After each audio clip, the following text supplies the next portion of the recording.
bonsoir. Bonsoir à tous. Et merci d'avoir accepté notre invitation.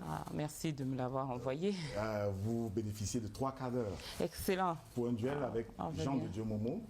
Nous n'interviendrons que si nous pensons qu'il y a un coup en dessous de la ceinture. C'est une invitation à nous donner des coups au-dessus de la ceinture. Merci. Aucun problème. Monsieur Momo, bonsoir. Bonsoir, madame. Encore une fois, so next Sunday we are having the Fête de la Musique. I hope you know. And I wanted to start on a light note because I believe we are going to talk some serious stuff tonight. So I just want, oui, si on pouvait avoir l'élément.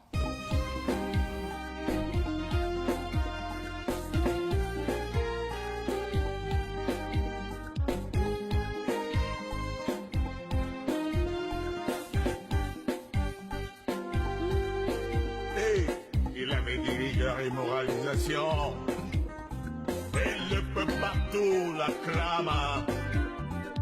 Le tapis rouge partout fut déroulé, et l'hérite sacré lui fut prodigué.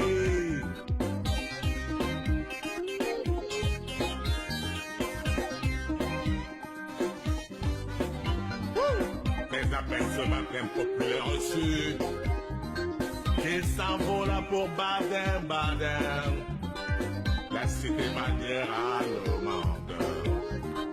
Il n'est jamais revenu. Oh, il n'est jamais revenu. Vous avez parlé de votre enfance, vous étiez donc un paysan, votre destinée était de devenir paysan puisque vous étiez fils de paysan et puis vous avez évolué, vous êtes arrivé en ville, vous êtes devenu avocat, vous êtes devenu chanteur, on vient de le voir. Et vous êtes devenu homme politique, vous vous êtes présenté pour devenir président de la République. Vous avez présenté votre candidature à la présidence de la République, vous l'avez retirée, vous avez soutenu un autre et aujourd'hui vous êtes ministre. Est-ce que vous avez envie de partager cette expérience, Monsieur Momo, avec peut-être un autre titre? D'abord, je pourrais dire que cette chanson que vous venez de faire diffuser est un coup en dessous de la ceinture. C'est l'arbitre qui décide. Parce que j'ai déjà dit que je... C'est l'arbitre qui décide, c'est pas vous. Je renonce à cette chanson et que je la rejette. Non, mais c'est une chanson. Je peux comprendre que vous renonciez au texte, mais le fait de chanter...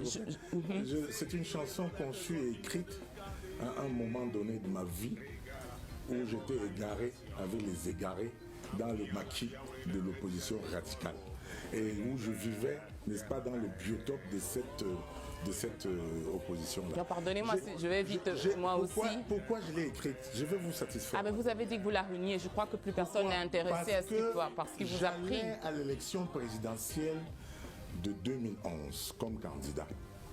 Et j'avais pensé que si j'écris un livre comme celui-ci, j'aurais pas beaucoup de chances que plusieurs personnes lisent avant la présidentielle. Et j'ai donc conçu l'idée que si je sais chanter l'hymne national, je peux quand même aussi m'essayer dans la chanson, que ça ne doit pas être très compliqué. C'était un défi personnel. J'ai donc écrit ces chansons qui retraçaient un peu mon discours politique de cette époque-là, pour qu'on puisse diffuser dans les radios et télévisions, afin que je puisse capturer, n'est-ce pas, le suffrage populaire. Bon, ça a été un fiasco, ça a été un échec, puisque je n'ai pas gagné l'élection présidentielle. Néanmoins, je suis sorti 8e cette année-là, et je crois qu'avec Kawala, c'était les découvertes de l'année. On a fait, beaucoup d'étudiants ont fait maintenant des mémoires là-dessus. Donc vraiment... Donc c'était pas un fiasco, puisqu'on a fait des mémoires sur vos chansons. Tout à fait. C'est merveilleux. C'est pour ça que je vous demande si vous n'avez pas envie de continuer pour inspirer la jeunesse, maintenant que vous avez atteint la sagesse. Tout à fait. Que vous avez trouvé votre vrai maître et que vous avez compris la vie. Ouais. Peut-être que vous avez envie... Puisque vous dites vous-même que nous sommes trop peu intelligents pour comprendre dans les livres, ou en tout cas que c'est trop long, de réécrire une chanson pour que votre sagesse nouvellement acquise soit accessible au plus grand nombre. Avant que vous arriviez sur ce plateau, Je disais à M. Rodrigue Tongué qu'à une autre occasion, ici dans la même salle, alors que je n'étais pas là où je suis, j'avais, vous voyant, c'est la première fois que je vous vois, on ne s'est jamais vu. Et je suis très content de vous voir en face. Je vous voyais à la télévision et je disais, cette fille qui est brillante, mais elle est en train d'être détournée, elle est en train de suivre les mêmes chemins que moi. Parce qu'en réalité, et ça je vous le confesse, je suis sincère, je suis cet avocat de l'insurrection, de la rébellion ou de l'opposition dite radicale. Ceux qui m'applaudissaient hier sont les mêmes qui me fustigent aujourd'hui. Et je suis certain qu'ils sont très à l'aise de vous accueillir, peut-être pour me remplacer, je ne sais pas très bien, mais quand même de vous soutenir. Mais si vous faites le moindre écart de les critiquer, vous allez voir comment ils vont vous lâcher. Donc je voulais, quand je vous avais vu, j'ai dit, oh là là là, il ne faut pas qu'elle gaspille ce talent brut. Nous sommes à la veille de la Troisième République de ce pays. Vous êtes une compétence. Vous voulez recruter? Oui, j'aimerais la recruter. J'aimerais bien qu'elle sache que ce Cameroun a besoin de ces compétences-là pour la Troisième République. Et je voudrais partager avec elle mon expérience dans le radicalisme pour dire que c'est un mauvais chemin qui ne mène à rien. On parlote, on braille, on critiquaille même, mais on ne sert à rien d'autre qu'à ça. Bon, on a compris que vous n'allez pas refaire de chansons bientôt. Non, je peux refaire des chansons. Parce que c'était ça la question et je crois que on est parti sur tout à fait autre chose. Pour convaincre les gens comme vous qui s'égarent que j'ai été là-bas. D'accord. Alors, avant que vous n'ayez créé un texte... Est-ce que je peux prendre une minute pour vous dire qui je suis? Puisque vous n'étiez pas là. Mais justement, permettez cet exercice. Je suis en 2005. Monsieur Momo. Celui qui défend les Ben Skinner. Nous sommes ici pour vous écouter. C'est ça. Ah bon, d'accord. Monsieur Momo, nous sommes ici pour vous écouter. D'accord. Donc, ce qui est important, cependant, c'est qu'on vous écoute sur les sujets que nous choisissons. Donc, on m'a demandé d'animer un débat. J'aimerais que vous m'écoutiez d'abord et que vous réagissiez à ce que je dis ensuite. Donc, parlons de ce qui va bien. Je vous ai entendu dire, et ça m'a touché, que nous ne parlons pas suffisamment de ce qui va bien au Cameroun et qu'on a tendance à présenter uniquement les mauvais côtés et à donner à nos concitoyens une image négative de notre pays. Tout à fait. Et avec vous, j'aimerais, Monsieur Momo, que nous parlions de ce qui va bien. Tout à fait. Mais avant de parler de ce qui va bien, je vais vous dire quelque chose qui va peut-être vous étonner. On pourrait imaginer, parce que je suis militante cadre du mouvement pour la renaissance du Cameroun, parce que je me suis illustrée par un certain nombre de prises de position, un certain nombre d'actes, que fondamentalement, je ne peux pas être d'accord avec vous. Et je voudrais vous dire, au cas où vous auriez cette idée, et j'ai l'impression que vous l'avez, puisque vous rêviez d'une opportunité de me sauver de l'égarement, que vous vous trompez. J'ai eu une conversation il n'y a pas très longtemps, et je crois que mon père me regarde, je lui fais un petit clin d'œil, avec lui à propos de vous et de votre parcours et de ce virage à 180 degrés. Pour la petite histoire, mon père est ancien militant du RDPC et lui aussi a changé d'avis. Il a quitté le RDPC et comme vous, je ne crois pas qu'il changera à nouveau d'avis. Il a décidé que vraiment, ce n'était pas un endroit pour lui. Mais il a été militant et cadre du RDPC. Et il partageait avec moi sa surprise, pour rester correct, par rapport à vos changements, parce que les valeurs que vous portiez étaient des valeurs dans lesquelles on n'avait pas beaucoup de mal à se reconnaître. Quand on s'insurge contre la disparition inexpliquée de jeunes Camerounais, la plupart des personnes qui se sentent fragilisées vis-à-vis de cet État n'ont pas de mal à comprendre qu'on s'insurge. Quand vous défendez Mancho Bibixi, et que vous écrivez, parce que vous écrivez beaucoup, on va y revenir, qu'on ne peut pas être condamné parce qu'on a exprimé une opinion. On ne peut pas être condamné parce qu'on s'insurge. Tout à fait. Que ça ne peut pas être considéré comme un crime. C'est pas difficile. Vous voyez, même vous dites tout à fait. Tout à fait. Ça ne peut pas être... C'est pas difficile d'adhérer. Quand on dit ensuite que on s'est trompé, qu'on était dans le maquis, qu'on était égaré, forcément les gens sont surpris et c'est normal qu'ils vous fustigent. Mais je disais, je vais vous étonner, moi je comprends. Moi je suis d'accord et c'est ce que je disais à mon père, que je suis d'accord avec cette démarche parce qu'il faut se connaître. Dans la vie, il faut se connaître. Vous vous connaissez et vous saviez ce que vous appréciez de la vie et ce que vous n'appréciez plus. Et peut-être que la situation dans laquelle vous étiez en tant qu'opposant, je tiens aux guillemets, qui est un peu la situation qui est la mienne, c'est vous-même qui l'avez dit, devenait pour vous par trop déplaisante. Vous avez fait une analyse des rapports de force et vous vous êtes rendu compte qu'à vous obstiner à être un opposant et à porter des valeurs de vérité et de justice, vous n'alliez pas avoir une fin de vie très agréable.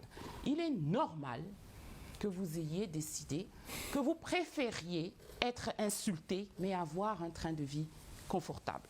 C'est quelque chose que je comprends. Ceci étant, maintenant que vous êtes là, oui, vous devez laisser. C'est pour ça qu'on a donné 45 minutes. On savait que vous auriez en face de vous quelqu'un de bavard.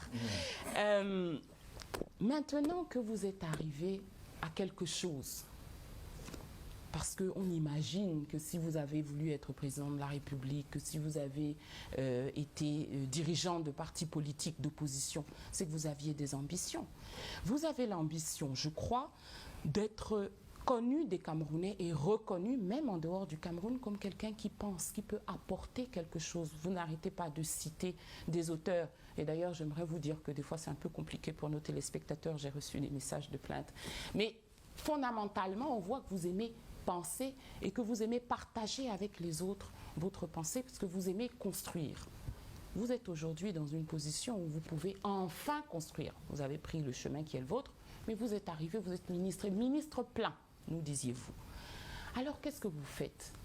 Est-ce que vous pouvez nous parler, Monsieur Momo, de ce que vous faites aujourd'hui, de ce que vous réalisez aujourd'hui, maintenant que vous pouvez enfin changer, je reprends votre expression, quelque chose dans la vie du peuple camerounais grâce à la position qui est la vôtre? Quelles sont les avancées pour le peuple camerounais, Monsieur Momo, que vous avez causées depuis que vous avez rejoint la sagesse? Ça y est, je peux? Oui. Merci beaucoup.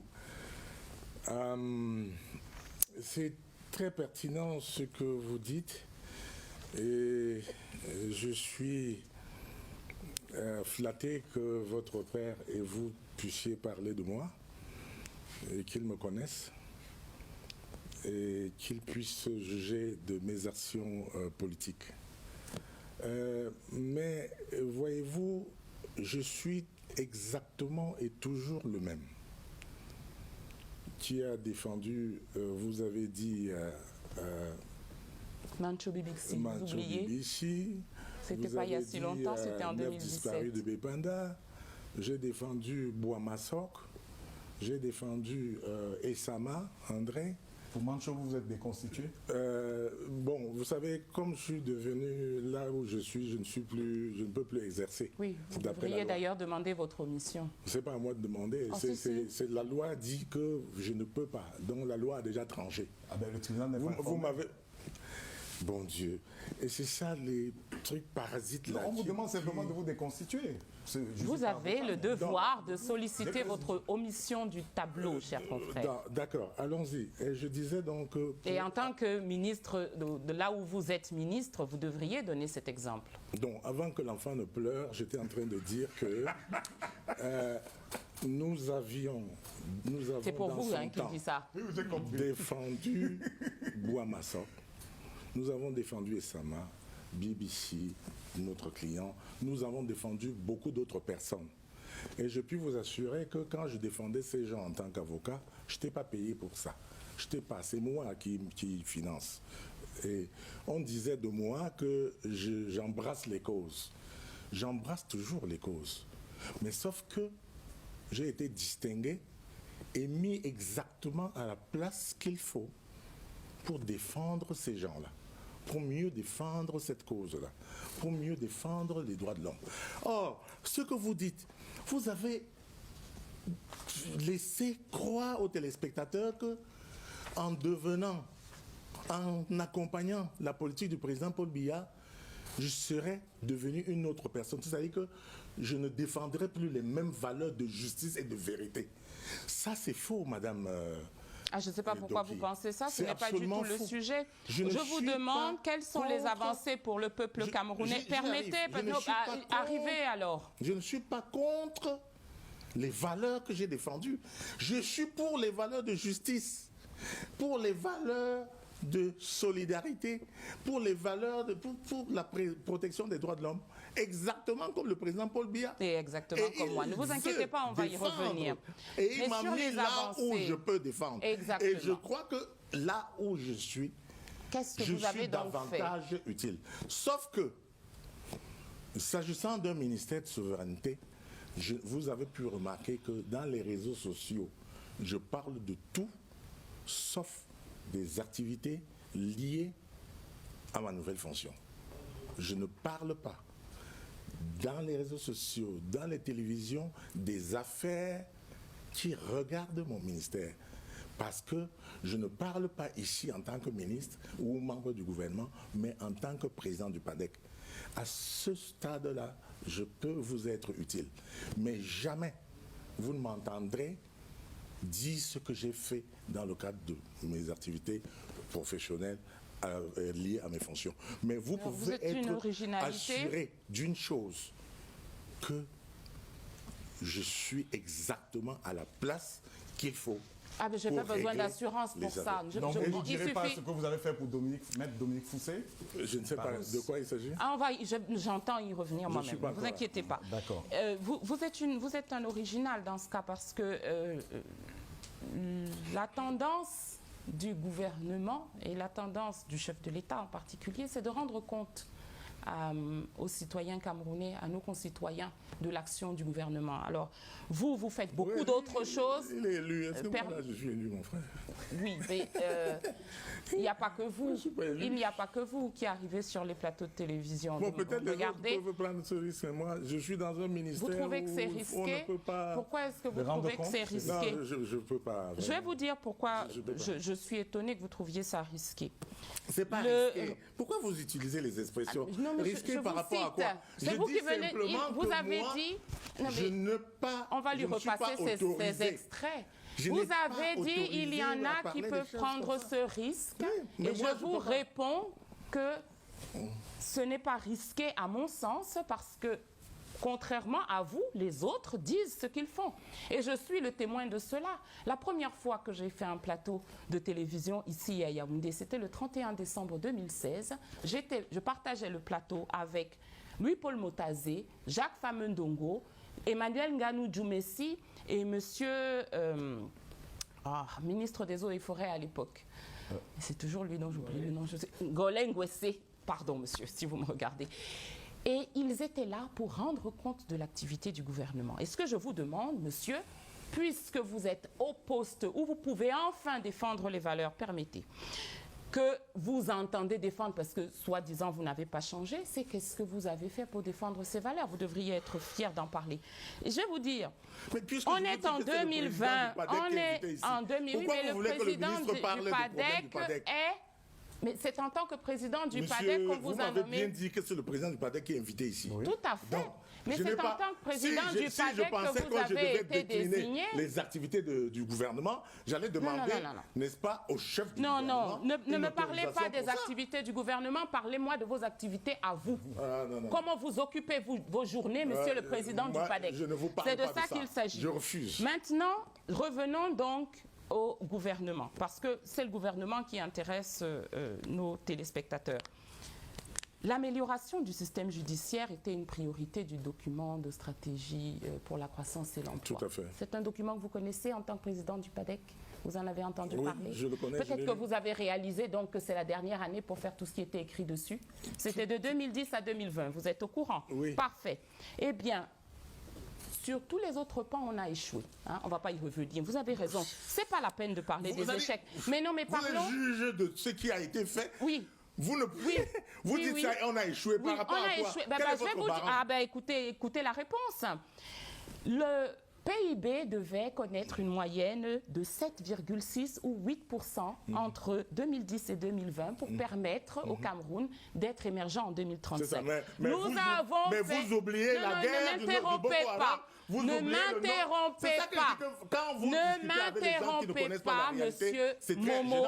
Est-ce que vous savez qu'il y a eu la guerre? Ne m'interrompez pas, monsieur Momo. Est-ce que vous savez qu'il y a eu la guerre, madame? Je vous l'ai déjà dit. Sauf que les objectifs de croissance à Monsieur Tongué, excusez-moi. C'était avant la guerre. Excusez-moi. 2020, mais attendez. Je vous l'ai dit, monsieur Momo, nous sommes ici pour vous écouter. Allez-y. D'accord?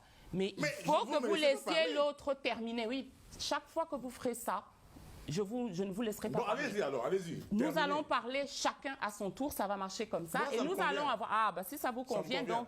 Merci de me laisser finir. Le Cameroun n'a fait que 4%. Alors, il a des phénomènes explicatifs. Nous sommes des experts dans l'art de nous trouver des excuses et je sais qu'il y a un certain nombre d'excuses applicables dans le cas d'espèce. Sauf que vous n'étiez pas responsable de la croissance. Le ministère de la Justice avait sa petite part à faire dans le DSCE et c'était renforcer l'unité nationale et consolider la démocratie en promouvant les idéaux de paix, de liberté, de justice, de progrès social et de solidarité nationale. Qu'est-ce que vous faites, vous, aujourd'hui, pour promouvoir l'idéal de justice en tant que président du PADEC, M. Momo? Puisque vous défendez des valeurs, et je crois que c'est pour ça que vous avez été nommé ministre. Certains pensent qu'en fait, on désigne des ministres pour leur permettre de manger et de boire à leur faim et de découvrir de nouvelles marques de champagne et de changer leur garde-robe et de s'acheter de nouveaux costumes. Je ne suis pas d'accord. Je pense que c'est une injustice à vous faire. Je crois qu'on nomme des ministres parce qu'on attend d'eux qu'ils travaillent. Je crois que le président de la République, sur lequel vous avez fait tout un ouvrage pour nous aider à le comprendre, nous le comprenons beaucoup mieux que ce que vous croyez. Et que nous avons compris qu'il est à la recherche désespérée de collaborateurs, de gens qui travaillent. Est-ce que vous pouvez nous dire, Monsieur Momo, maintenant qu'il vous a fait la grâce insigne, enfin, dans votre vie, de vous permettre de devenir un ministre plein, qui peut enfin défendre les valeurs? Comment est-ce que vous défendez ces valeurs-là? D'accord.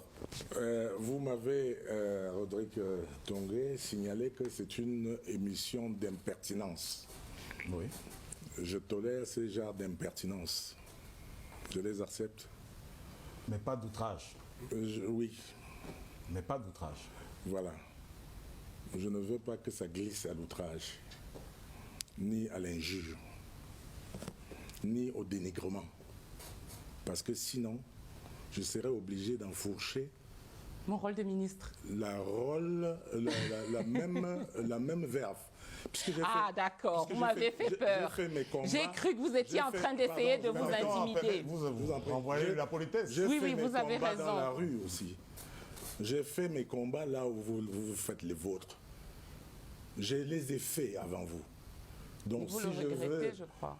Vous traînez dans la boue ici, je n'aurai aucune pitié que vous êtes une dame. Parce que vous faites vous donnez l'impression aux gens que j'ai été nommé pour gagner de l'argent. Je crois que j'ai dit à une autre occasion ce qu'un ministre délégué auprès du ministre de la Justice gagne. Et je crois que des gens qui me connaissent et qui connaissent mon train de vie avant savent que je gagnais plus que ça. Donc quand vous renvoyez, quand vous parlez de moi à madame, la vice-présidente du MRC, non, pas du tout. Vous adressez à un président d'un parti politique de cette manière-là, j'ai envie de vous répondre très méchamment. Parce que c'est faux. Et vous êtes bien placé pour le savoir. Vous auriez dû le savoir. Que moi, je n'étais pas un pauvre clochard qui a été nommé ministre. Si vous voulez taire mes combats pour la justice, pour l'équité dans ce pays, pour les droits de l'homme, libre à vous de les taire, de les ignorer. L'histoire sait ce que j'ai fait. Et le président Paul Biya aussi, lui, il sait ce que j'ai fait dans ce chapitre-là. Mais vouloir me réduire à un mendiant qui accepte un poste ministériel pour renoncer à ses convictions, je dis que vous colportez, madame, les propos abjects que j'entends la populace traîner dans les réseaux sociaux. Et ça diminue le respect que j'avais pour vous. Parce que j'avais, oui, je l'ai dit, c'est la première fois que je vous l'avez dit maintes fois. C'est la première fois que je vous rencontre. Mais que ça sorte d'une manière subtile, voilée de votre bouche, madame, ça me choque. Ah d'accord, donc vous n'aimez pas la subtilité. Donc, ça me choque. Vous n'aimez pas la subtilité. Alors, moi, je vous ai demandé et je ne serai pas discrète. J'ai bien compris ce que vous m'avez demandé. Ah ben donc alors décidez-vous à répondre. Décidez-vous à répondre. C'est moi qui ai la réponse, c'est pas à vous. Et j'ai le calendrier de Monsieur Momo, répondez. Et si je m'en tiens à votre propre émission, je pensais que vous revendiquiez le droit à la parole. Alors laissez-moi le droit à ma parole quand vous avez daigné poser des questions qui rasent les marécages. Si vous étiez déjà dans cet état, je ne sais pas dans quel état vous allez terminer l'émission. Parce que j'ai d'autres questions qui sont encore plus difficiles. Si celle-là vous paraît difficile, je ne sais pas comment ça va se passer finalement. C'est une question abjecte. Parce qu'on a dit qu'on ne s'attaque pas aux personnes. C'est abject de vous demander qu'est-ce que vous avez provoqué comme avancée. Et qu'un individu vient dire ici que moi j'ai été nommé pour de l'argent, mais j'ai dit exactement le contraire. Vous croyez que vous maîtrisiez mieux que ça la langue française? S'il vous plaît, j'ai dit exactement le contraire. Moi j'ai accepté cette émission. Michel Doki, moi la question que j'ai entendue, c'est ce que vous avez fait pour la promotion des droits de l'homme. Mais vous n'avez pas entendu, n'est-ce pas, ce qu'on a dit avant. Je ne suis pas capable de subtilité comme vous. Vous n'avez pas entendu qu'elle a dit que moi, j'ai c'est ce que les gens disaient de vous, effectivement, et que je pense qu'ils ont tort. Vous n'avez pas entendu. J'ai dit que je pense que les gens qui disent ça ont tort. S'il vous plaît, madame. Il y a donc la question de fond. Vous voulez qu'on fasse... Vous avez posé une question, vous attendez une réponse. Oui, j'aimerais beaucoup. Mais vraiment, nous allons parler de la défense des droits de l'homme et des avancées du peuple camerounais depuis que vous êtes ministre, puisque vous êtes ministre parce que vous avez des convictions. Ce n'est pas en répétant comme un perroquet que ça va entrer, d'accord? Arrêtez de jouer au perroquet. Vous répétez ce que vous entendez sur les réseaux sociaux, vous répétez ce que vous entendez dans la rue, vous ne me connaissez même pas. Et ce n'est pas en vociférant qu'on verra que vous n'avez pas de bilan. Vous permettez de me juger. Qui êtes-vous? Ce n'est pas en vociférant qu'on ne verra pas que vous n'avez pas de bilan. Défendez votre bilan, vous êtes là pour ça. Défendez votre bilan, c'est pas parce que vous êtes parachuté vice-président du MRC que vous avez... Je ne suis pas vice-président du MRC. Maître Sim Tiranoa et Mamadou Mota, le volume n'est pas bon. Je ne suis pas vice-président du MRC. Donc, on switch la question. On change? Oui. Question suivante? D'accord, pas de bilan. Bien. Dans le portefeuille du ministère de la Justice, il y a, je suis contente que vous le releviez, la protection des droits de l'homme. Et en ce qui concerne la protection des droits de l'homme, je crois que vous deviez parler aujourd'hui des libertés publiques. J'aimerais bien vous entendre sur la protection, la défense des libertés publiques, avec l'actualité qui est la nôtre. J'aimerais bien vous entendre parler de Samuel Ouazizi et de ce que vous faites pour que justice lui soit rendue, que l'on comprenne comment il est décédé et pourquoi est-ce qu'on l'apprend 10 mois plus tard. J'aimerais bien vous entendre sur la situation, le massacre en Garbou et les dispositions qui sont prises par votre ministère pour que ce type d'incident donne lieu à la mise en cause de la responsabilité des personnes coupables de ces violations de la loi, pour que la vérité se manifeste pleine et entière et pour que ce genre d'incident ne se reproduise pas au sein de l'armée camerounaise. Et Voilà donc encore une question qui témoigne une fois de plus de la méconnaissance de comment fonctionnent les choses. Je n'irai pas jusqu'à dire que c'est de l'ignorance, parce que, comme chacun sait, la justice militaire ne dépend pas du ministre de la Justice, mais du ministre de la Défense. Que le tribunal militaire ne dépend pas du ministre de la Justice, mais du ministre de la Défense. Donc chacun sait, et qui plus est, quand on est avocat, on est censé le savoir. Vous ne pouvez pas poser une question destinée au ministre de la Défense, au ministre de la Justice. D'accord, donc vous ne faites rien pour défendre les droits de l'homme parce que ce n'est pas votre travail. Et donc, de ce point de vue, nous parlions d'un cas spécifique. Hein. Samuel J'ai Ouazizi. promis, n'est-ce pas, d'être tout à fait ouvert ici à votre émission, parce que j'estimais quand même que j'aurais des personnes civilisées qui ne vont pas m'attaquer sur des questions personnelles. Ça, vous ça me trouvez gêne ça beaucoup. personnel? Donc, de toutes les façons, s'agissant des droits de l'homme, je suis à la place qu'il faut pour défendre les droits de l'homme. Et nous le faisons, tout le temps. Tout le monde sait, tous les avocats ont été témoins ici, lorsque des avocats se sont fâchés pour des questions de violence et des droits de l'homme, et qui sont venus me voir. C'est moi qui assurais l'intérim à ce moment du département, puisque le chef du département lui-même n'était pas là. J'ai reçu tous les avocats et j'ai mis en place une commission qui fonctionne encore aujourd'hui. J'ai mis en place une commission composée de tous les acteurs de la chaîne pénale, c'est-à-dire de tous les responsables qui sont intéressés par les questions de droits de l'homme.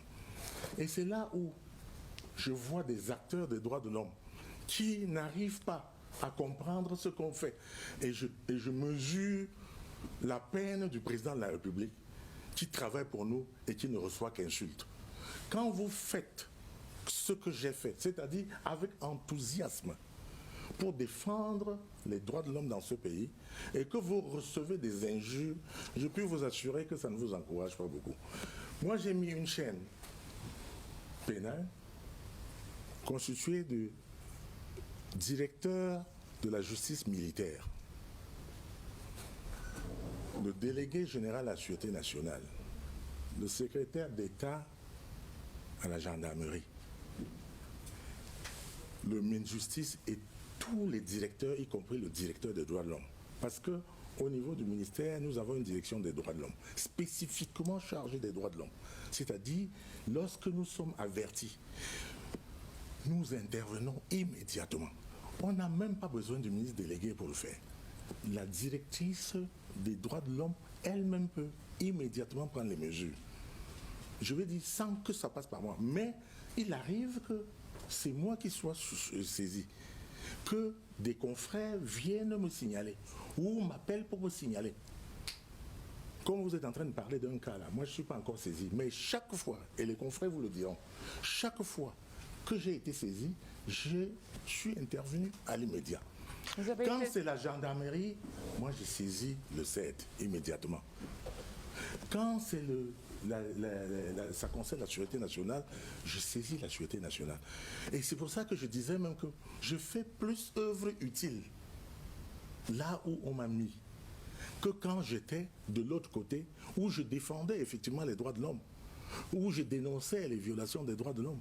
Mais aujourd'hui, je ne les dénonce pas. Je trouve une solution moi-même, immédiatement. Qui consiste à appeler la gendarmerie, saisir votre collaboratrice, à faire cesser, s'il y a lieu, les violations qui sont constatées. Et j'y réussis bien. Très bien. Donc, parce que vous devez comprendre. À ce moment, vous intervenez dans les questions qui sont régentées par le ministre de la Défense. J'espère bien.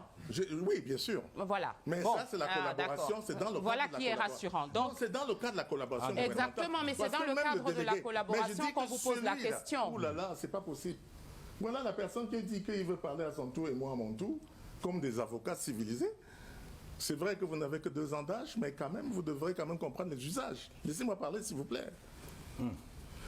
Donc, dans le cadre de la solidarité gouvernementale, je les ai appelés et nous avons mis en place une commission qui fonctionne avec Charles Tchungan, le bâtonnier, qui est là, qui est membre de cette commission.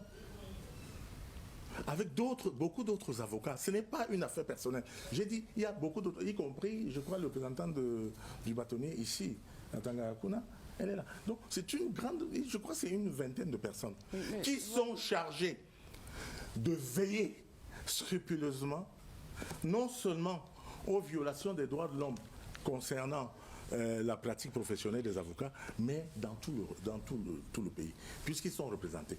Et chaque fois, cette commission s'est réunie une fois par mois chez moi. Donc, franchement, quand quelqu'un fait quelque chose, ayons quand même la pudeur de ne pas l'accuser de ne pas faire. Ayons quand même l'amabilité d'apprécier. Monsieur Momo, vous comprenez? Donc, j'ai fait de mon mieux. Je ne braille plus dans les réseaux sociaux, dans les, comment on appelait ça, dans cette opposition. Moi, j'essaie d'agir. Bon, maintenant, on est ravis, soulagés. Non, mais il faut qu'on le voit si vous n'en parlez pas. Le deuxième cas, vous m'avez parlé d'un cas militaire, je ne le connaissais pas, j'ai vu sur les réseaux sociaux. Vous ne connaissez pas. Eh bien, laissez-moi vous en parler parce que moi je le connais. J'ai vu dans les réseaux sociaux. Je vous ai remplacé en tant que défenseur des libertés et des droits. Je suis et donc moi je connais ce madame. cas. Vous dites une chose et son contraire. Donc, excusez-moi, j'essaye de vous donner des précisions, vous dites que vous n'avez pas. Je suis ces choses-là. J'en suis ravie, monsieur Momo. J'ai l'œil dessus. D'accord. Si, par exemple, demain, moi, j'ai toutes les informations par rapport à Dominique Fous, ne pensez pas que je vais hésiter à intervenir. Quand il y a une violation des droits... Non, on va reparler de votre attitude vis-à-vis de vos confrères. Même si ça apporte chez les avocats. Moi, restons sur... Donc, il y a des gens qui savent ça. Peut-être que vous restons sur le cas de Ngarbou et laissez-moi poser une question encore. Le cas de quoi? Ngarbou. Oui. Nous avons un problème qui est un problème concret. Et je crois que c'est un problème qui relève de votre responsabilité et pas de la responsabilité du ministère de la Défense, parce qu'il se trouve que dans ce cas précis, c'est le ministère de la Défense qui est au banc des accusés. La protection des témoins. Il y a eu un massacre et nous avons eu droit à une première histoire qui disait que ce n'était pas un massacre, que c'était des terroristes et des ambazoniens qui avaient été neutralisés. Puis nous avons découvert que les terroristes et les ambazoniens, c'était des enfants qui avaient été tués dans leur lit. Et quand il n'a plus été possible pour votre gouvernement de nier cette réalité-là, une deuxième version est sortie. Et c'est cette version aujourd'hui qui est discutée au niveau du tribunal militaire. Je crois, monsieur, que si vous défendez les valeurs auxquelles vous croyez toujours parce que vous n'avez pas changé, il serait important que vous vous assuriez que cette fois-ci, ce soit la vérité qui triomphe. Parce qu'il n'y a aucune raison de faire confiance au ministère de la Défense qui a commencé par un rapport mensonger quand il fait le deuxième rapport. Or, nous avons un problème qui est un problème de protection des témoins. Monsieur Alita, qui est un de mes clients, des clients du collectif d'avocats qui s'est constitué pour les victimes du massacre de Ngarbou, une fois rentré chez lui, parce qu'il était là vendredi pour déposer en tant que partie civile, pas témoin, a appris que les militaires étaient venus chez lui pour le chercher. Et ce genre de situation est susceptible de se reproduire parce que les cas que le ministère compétent aujourd'hui présente comme des cas de militaires qui n'ont pas obéi aux instructions. Je ne trahis aucun secret, hein, le rapport de la commission a été rendu public, qui n'ont pas obéi aux instructions et qui se sont rendus coupables d'assassinat de leur propre chef. Ces cas, disais-je, se multiplient. Nous avons 15 personnes qui ont été tuées à Small Babanki, parmi lesquelles 3 femmes et 3 petites filles. Nous avons 7 civils qui ont été tués en septembre 2018 à Buea. Et j'en parle parce qu'il y a 2 semaines, cela s'est reproduit. Ils ont été considérés comme des ambazoniens. Ils étaient assis, ils n'étaient pas armés, dans un immeuble désaffecté. Les militaires les ont entourés et leur ont tiré dessus. Nous avons l'histoire de Menka, que vous devez connaître. Ces 27 jeunes hommes, pour certains, 40 pour d'autres, qui ont été tous massacrés. Il se trouve que parmi eux, il y avait une personne qui n'était pas sur place parce qu'elle était partie faire une course. c'est quand elle est revenue qu'elle s'est rendue compte que ses camarades ont été massacrés. Donc la version qui nous a été servie encore une fois par le gouvernement ne correspondait pas à la vérité. Et puisque vous défendez ces valeurs, il vous revient, Monsieur Momo, de vous assurer que la vérité triomphe. Mouyouka, le 21 mai 2019, une jeune fille dans la cour a été criblée de pas moins de 20 balles. Et jusqu'à présent, personne n'est poursuivi, aucune explication n'est demandée à qui que ce soit. Donc, oui, je suis préoccupée, moi qui vous ai remplacé dans le camp des galériens qui défendent les droits de l'homme, je suis préoccupée de voir qu'il n'est rien fait pour protéger les témoins, parce qu'il n'y a que les témoins qui peuvent dire ce qui s'est vraiment passé. Et je crois que c'est votre responsabilité. Alors, vous pouvez vous sentir insulté parce qu'on pense que vous êtes pauvre, en fait, vous ne l'étiez pas. Moi, ce qui me fait me sentir insultée, c'est que quand le Cameroun se rend à Genève 2 fois par an pour défendre l'état de droit, pour prétendre qu'il est un état de droit, que le Cameroun soit embarrassé par des histoires comme celle-ci qui se multiplient. Et c'est sur ça que nous avons envie de vous entendre. Or, c'est la 2e fois que je vous entends dire que vous créez des commissions, que vous appelez des gens, mais que vous ne pouvez pas dire de manière concrète, comme vous avez demandé quand vous parliez du Ghana, quand vous parliez du Sénégal, etc., quelles sont les avancées pour le peuple camerounais depuis que vous avez un poste de responsabilité. Est-ce que cette fois-ci, vous pensez être en mesure, au moins si vous ne pouvez pas parler de réalisation passée, de prendre des engagements? Parce que vous savez, c'est possible. Vous pouvez dire pour l'avenir, voilà, j'aimerais bien, je m'engage à créer, comme ça a été fait au Kenya, en Afrique du Sud, au Ghana, un organe indépendant qui s'assure de la protection des témoins dans des affaires comme celle de Ngarbou qui sont susceptibles de se multiplier dans les mois à venir. Ça y est, c'est fini? Si j'étais méchant comme certains, je dirais que est-ce que votre diatribe est finie? Mais j'ai vu que vous avez... je trouve le mot diatribe plutôt flatteur. C'est comme ça que vous définissez la méchanceté? Non. Non. Pardon, méchant, c'est autre chose. On va revenir sur la méchanceté. Ne nous égarons pas. Très bien. Ne nous égarons pas. Les droits de l'homme, Ngarbou, qu'est-ce que vous allez faire? Vous avez lu une liste que vous avez préparée, là, de telles choses, de machin et tout ça. Moi, j'apprends ici, avec vous. Voyez-vous, quand ça vient de quelqu'un qui fait office d'avocat, ça me gêne. Ça vient parce des que journaux. L'avocat doit savoir que, avant que ça n'arrive au ministre, que ça passe quand même pas, s'il y a une enquête préliminaire. Mais lisez les journaux. Ah bon? Lisez les journaux, tout ça est dans les journaux. Je m'auto-saisis, quoi. Je lis les journaux et je me saisis. Mais comment vous pensez défendre les droits de l'homme si vous ne vous auto-saisissez jamais? C'est totalement ridicule. Vous allez rester là à nommer des commissions, à attendre que des gens qui se font assassiner. Vous allez rester là à nous dire que vous allez attendre que des gens qui se font assassiner vous saisissent par requête. Vous êtes leur avocat. Vous venez juger votre affaire ici devant moi. Allez voir le juge. Je ne suis pas le juge. On vous parle de protection des témoins. Elle parle de ses affaires, elle dit qu'elle est cliente. On vous parle de protection des témoins. Quel rapport y a-t-il avec juger? Je donne raison à vos clients. Allez vous défendre devant la barre. Ce n'est pas le tribunal ici. Qui vous a dit que la reine est devenue un tribunal? Non. Où les avocats viennent exposer leurs affaires personnelles. Vous avez pris de l'argent pour défendre un client, allez défendre votre client. Ne venez pas m'embêter ici. Ah non, monsieur, si vous voulez que j'intervienne dans votre affaire, non, je veux que vous fassiez votre travail. Faites une requête. Je veux que vous fassiez votre travail. Celui pour lequel vous êtes payé moins bien que quand vous étiez avocat. Requête au fin de ceci. Et moi, vous m'exposez les faits et je pourrais intervenir. Vous ne venez pas dans une émission à Rennes pour me dire que je dois lire les journaux et aller défendre votre client alors que c'est vous qui avez pris l'argent. Quand vous avez pris l'argent, là, vous partagez avec moi. Vous prenez vos honoraires et vous venez me défendre, vous me demandez de défendre votre dossier. Mais on est dans quel pays là? Où les avocats prennent de l'argent à leurs clients, ne les défendent pas et viennent demander au ministre de les défendre. Je reçois beaucoup de gens comme ça. Donc, et puis, ça me touche quand même aussi. Oui, parce que certains de nos confrères, franchement, agissent d'une manière que ils sont les premiers à dire droits de l'homme, à dire ceci. Il y a aussi les droits de la victime. Le ministère de la Justice est là pour défendre les droits de l'homme, ceux qui ont été violés. Mais les victimes aussi ont des droits. Vous ne pouvez pas défendre seulement les droits des personnes qu'on a arrêtées et mis en prison parce qu'ils ont commis ou parce qu'ils sont soupçonnés d'avoir commis une infraction.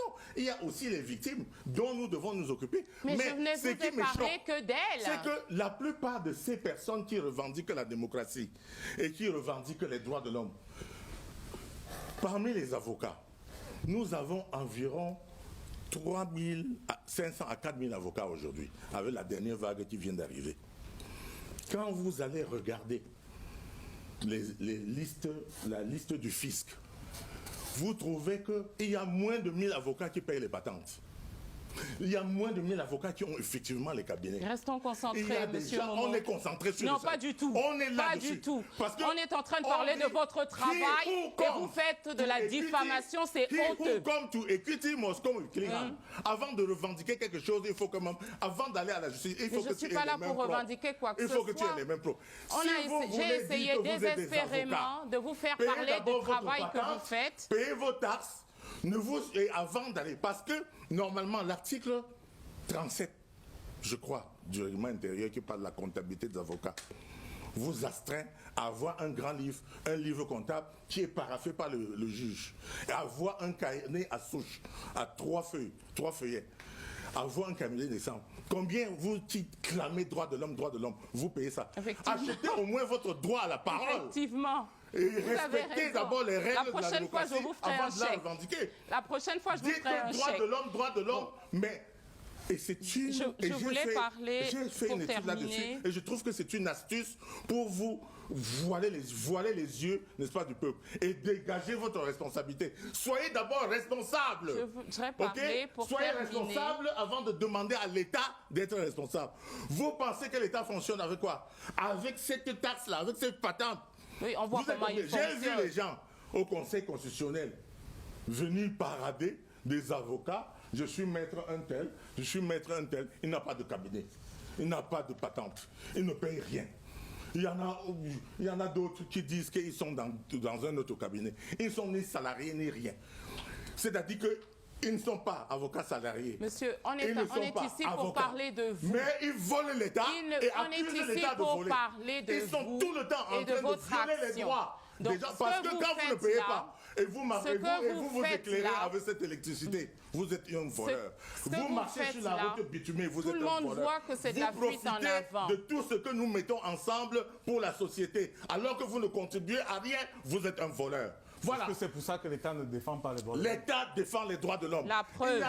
Il n'y a qu'à voir comment est-ce qu'il arrive à l'expliquer. N'est-ce pas? Donc, le droit de citer. Dernier point sur les droits de l'homme. Allez chercher ça. Le droit de citer. Dernier point sur les droits de l'homme. Ceux qui ne payent pas le droit de citer. avoir un peu de silence et un petit peu moins d'hystérie, monsieur Momo. Vous devez retourner vivre en brousse. Dernier point. Parce que si vous vivez en brousse, dans la forêt, monsieur Tongue, vous avez signalé tous les coups en dessous de la ceinture, là. Dernier élément.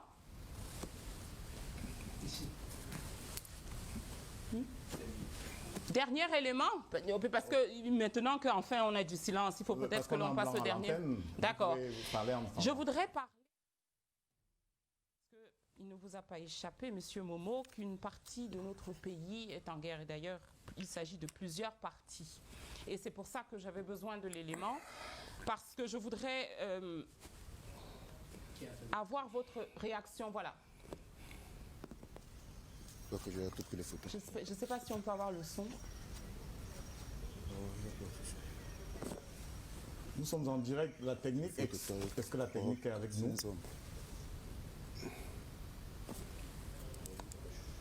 Nous n'avons pas de retour. D'accord. Donc, vous pouvez faire les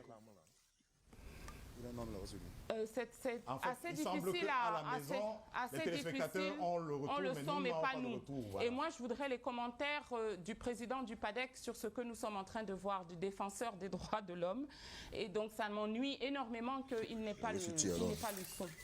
C'est un élément très important de... Alors, je ne sais pas si la... Je vois bien les images. De quoi s'agit-il? D'une scène de guerre, monsieur Momo. Oui. Donc, ce que vous voyez là, c'est une scène de guerre. Oui. Et c'est un élément important. J'aurais vraiment voulu que vous ayez le son, parce que on entend des soldats. C'est dans les réseaux sociaux, là? Oui. C'est que je trouverai, vous savez, je suis. Oui, effectivement. Oui, j'ai vu que vous y étiez. On va peut-être en parler un tout petit peu. Mais ce serait bien que vous diversifiez vos sources d'information. Maintenant, pour revenir à l'élément, il s'agit de militaires qui ont, après des échanges de tirs, apparemment abattu un certain nombre de combattants, puisque ce que l'on voit sur l'image, ce sont des corps disséminés dans la brousse avec des armes par terre.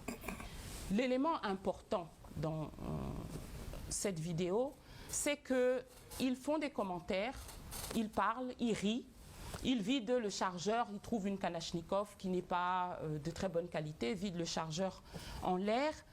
Et ça m'interpelle, et je voudrais savoir si ça vous interpellerait vous aussi, parce que ce que nous voyons là, c'est une violation absolument intolérable des règles élémentaires du droit de la guerre.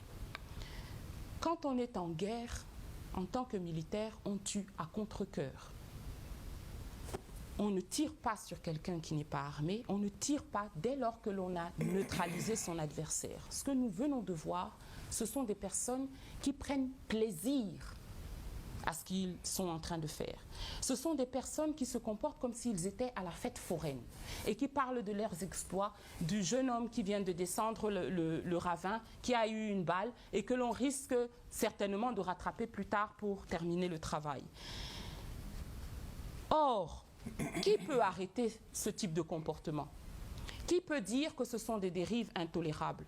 Le ministre de la Justice, parce que c'est lui qui est le gardien des sceaux, c'est lui qui est le gardien des lois, c'est lui qui peut défendre nos concitoyens contre les abus des personnes qui utilisent mal leur autorité.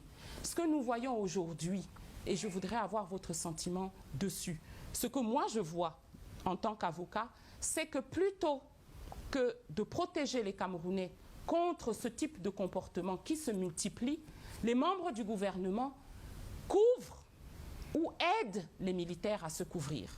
L'exemple que j'ai donné tout à l'heure est parlant en ce qui concerne la victime de Ngarbou qui aujourd'hui reçoit la visite à son domicile de militaire alors qu'il vient de déposer. Est-ce que vous pouvez nous dire ce que vous entendez faire, Monsieur le Président du PADEC, pour redonner confiance à vos concitoyens, à nos concitoyens, par rapport au rôle que la justice peut avoir dans notre pays? Nous sortirons par là, nous sortirons du duel par là. Oui. Nous avons largement dépassé les 45 minutes. Oui, madame, d'abord, c'est un discours qui ne me surprend pas. Mais vous avez tenu ce discours plusieurs fois dans les autres... Vous n'avez pas caché, n'est-ce pas, que vous aviez des idées insurrectionnelles. Et c'est pour ça que je vous dis que moi aussi, je les ai eues avant vous. Je suis même allé beaucoup trop loin, beaucoup plus loin dans l'insurrection. Et je vous dis que c'est un mauvais chemin. Vous l'avez emprunté, vous avez échoué. Vous avez essayé d'ameuter la communauté internationale pour salir notre armée. Ça a failli prendre. Vos mensonges ont failli prendre, puisque les Américains tendaient de vous donner raison. Mais quand ils ont su la vérité, et quelle est la vérité? La vérité est que, quoi que vous dites, en Afrique subsaharienne, nous avons la meilleure armée, la mieux formée, la plus disciplinée. Je n'exclus pas qu'il peut y avoir des brebis galeuses comme partout ailleurs. Dans les armées françaises, on a vu des brebis galeuses. Dans les armées américaines, en Afghanistan, on a vu des brebis galeuses. Partout ailleurs, ce sont des hommes qui sont en situation de guerre, en situation de conflit. C'est-à-dire, ce n'est pas comme vous et moi qui sommes assis dans notre bureau.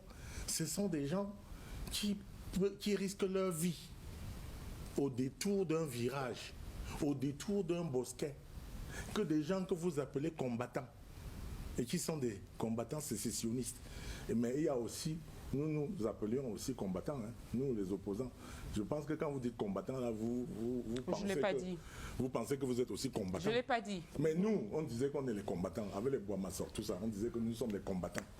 Donc, dans la brousse, là, même aujourd'hui, ils tiennent le même discours. Les ILECAM, là, tout ça, ils sont des combattants. hein, même l'autre député là. Donc, vous venez d'utiliser le terme combattant. C'est-à-dire que vous avez un parti pris. Vous pensez que l'armée a tué l'un des vôtres, votre combattant. Mais vous n'avez pas demandé que ce type-là est armé dans la brousse pour chercher qui? Pour tuer qui? Il attend qui? Quelle est sa prochaine victime? Il attend l'armée. Il attend nos vaillantes forces de l'ordre. Il attend les enfants d'autrui pour les tuer, pour les massacrer. Madame, cessez de véhiculer cette fausse image de notre armée, s'il vous plaît. Si cette émission peut me permettre de vous passer à vous, Madame Doki, ce message, je ne serai pas venu pour rien. Je vous en supplie. Nous ne sommes pas des criminels au gouvernement. Notre armée n'est pas une armée criminelle. J'ai admis qu'il peut y avoir des brebis galeuses comme partout ailleurs, comme dans l'avocature. Vous avez admis que vous ne faites rien pour empêcher qu'ils... Mais nous le faisons, nous les condamnons. Quand il y a des brebis galeuses, nous les extirpons, nous les enlevons. Partout ailleurs. Au contraire, là où vous auriez pu me reprocher, c'est de n'agir pas pour enlever les brebis galeuses chez les avocats. Moi, j'ai voulu sévir. Mais j'ai vu que si le contrôle de la comptabilité... Vous avez osé aller intervenir pour désigner les membres du jury de correction de l'examen de fin de stage. C'est comme ça que vous estimez que vous devez aider la profession. Ça, c'est les choses qu'on a encore racontées contre moi. On a dit que c'est moi qui ai choisi les jurys. Moi, je peux vous dire qu'une chose, Monsieur Momo. Madame, la médiocrité au Cameroun... Si moi, je mets la moitié de mes attributions en jeu, le barreau du Cameroun va se vider des 2 tiers. Et c'est la leçon à retenir de votre désignation. Il y aura des 2 tiers parce qu'ils sont tous pratiquement des délinquants fiscaux. Je crois que ce qu'il faut comprendre, c'est que donc, vous avez été d'abord désigné... devant votre cour avant de venir balayer devant la cour du gouvernement. Merci, Michel. Le gouvernement fait de son mieux et vous devez nous soutenir. Je voudrais juste faire un cadeau à M. Momo pour que notre échange reste et redevienne courtois, pour que vous compreniez que je n'ai rien contre vous en tant que personne. Je ne vous connais pas, vous n'avez pas. C'est un ouvrage de M. Serge Tessa qui parle de leadership et qui s'appelle « Dieu, c'est toi ». Je vous l'offre parce que c'est un livre que j'ai lu quand j'étais en prison et il m'a permis de comprendre que même dans un environnement difficile, on peut exceller. Vous qui écrivez des ouvrages, vous qui voulez participer et être connu, respecté. Je crois qu'au fond, vous voulez être respecté. Eh bien, non, pas tout à fait. Mais, ça viendra. Eh bien, ce sont mes anciens. Ce livre devrait vous aider. Je vous l'offre avec bon cœur. Moi, je suis un ancien talibant. C'est-à-dire, nous, de la forêt, là, du maquis. Madame, merci beaucoup. Je vous offre le mien. J'ai prévu de vous offrir le mien. Jean de Dieu Momo de la démocratie récréative, en espérant que ça va vous aider. Ça va apporter des réponses sur beaucoup de vos interrogations, parfois même des égarements. J'espère pouvoir contribuer à vous ramener dans le droit chemin. J'espère. Lisez-le. Ne le prenez pas pour le garder. Lisez-le. Et à l'occasion, discutez avec moi. Je suis ouvert. D'abord, vous savez que on ne va pas prolonger le duel. Non, c'est pas le duel. Non, je voulais vous dire que non, mais le temps. Moi, j'ai accepté. Question. Vous allez encore poser des questions. On sort par là. Quelques questions. Non, je croyais que c'était fini. Alain Gisèle Kanga s'installe. Maître Michel Doki, Maître Momo sort par des conseils. Il vous conseille de quitter le MRC. Est-ce qu'il y a une chance? Rapidement. Est-ce qu'il y a une possibilité? Non. S'il vous plaît, Maître Momo. Je ne suis pas venue ici pour défendre... être infime? Est-ce qu'il y a une possibilité que vous quittiez le MRC? D'abord, je vous rappelle que ce n'est pas moi qui suis dans l'arène. Et je tiens à le dire, parce que vous me posez la question, je ne suis pas venue ici pour défendre une chapelle politique contre une autre. Et je vous sais gré d'avoir évité de tomber dans ce piège bas. Je ne dis pas que la qualité du débat était toujours à la hauteur de nos espérances. Les téléspectateurs vous le diront. Mais au moins, il y a des bassesses que vous nous avez épargnées et je vous en sais gré. Quand vous me cherchez, vous me trouvez. Il ne s'agit pas du mouvement pour la renaissance du Cameroun. Il ne s'agit pas de Michel Ndoki. Il s'agit du peuple camerounais. Il s'agit aujourd'hui de construire cette nation. Et des exercices comme celui-ci permettent de voir qui peut contribuer et qui est là pour amuser la galerie. Moi, je laisse les pitres faire des pitreries. Je vais travailler pour le Cameroun. Laissez surtout les téléspectateurs se faire une opinion. Merci beaucoup, merci, Michel. Et merci Michel, pour, donc le temps qu'Alain merci pour ce livre aussi. Mais je dis que dès que je lis la première page, tu as tout pour réussir dans la vie. Mais tu n'es pas assez futé pour saisir les opportunités qui sont en toi. Comme vous. Non, comme exactement. Elle. Comme elle. Alors, question de Christophe Bobokono, le temps que Alain Gisèle Kanga je suis heureux qu'elle a lu ce livre-là. Monsieur le président du PADEC. Oui, Bobby. Alors, j'ai suivi avec une attention soutenue notre échange avec Maître Ndoki qui nous a permis de nous reposer sur, j'allais dire, vos responsabilités, parce que c'est par ces responsabilités-là que les Camerounais vous voient davantage que comme président du PADEC. Oui. Alors, elle a évoqué le cas de M. Ouazizi, qui est un journaliste qui est décédé, et dont un communiqué du ministre de la Défense dit qu'il serait décédé